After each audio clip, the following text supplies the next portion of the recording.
শ্বসনতন্ত্রের উপর ব্যায়ামের প্রভাব আলোচনা করো। শ্বসনতন্ত্রের উপর ব্যায়ামের দুই রকম প্রভাব লক্ষ্য করা যায়। এক নম্বর হলো তাৎক্ষণিক প্রভাব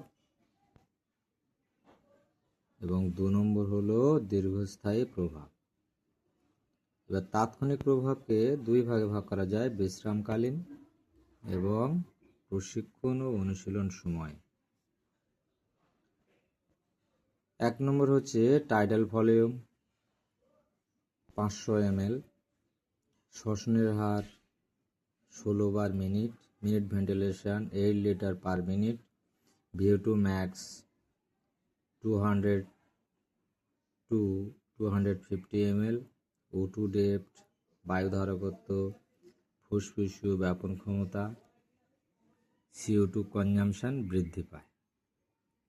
এবার তাৎক্ষণিক প্রভাবের প্রশিক্ষণ বা অনুশীলনের সময়ে স্বল্প তীব্রতা যদি প্রশিক্ষণ করা হয় তাহলে 1200 থেকে 1500 ml এবং উচ্চ তীব্রতায় হলে 2500 ml এবং শ্বসনের হার স্বল্প তীব্রতায় হলে 20 থেকে 28 বার মিনিট এবং উচ্চ তীব্রতার সময়ে 40 বার মিনিট।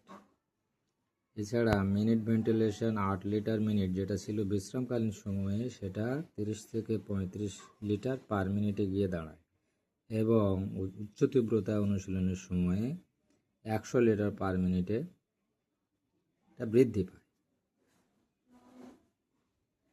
এবার VO2 ম্যাক্স 200 to 250 ml ছিল যেটা, সেটা প্রশিক্ষণের সময়ে 3 to 3.5 লিটার স্বল্প তীব্রতা প্রশিক্ষণের সময় বা অনুশীলনের সময় বেড়ে যায় এবং উচ্চ তীব্রতা অনুশীলনের সময় এটা বেড়ে 4 to 5 লিটারে চেঞ্জ হয়।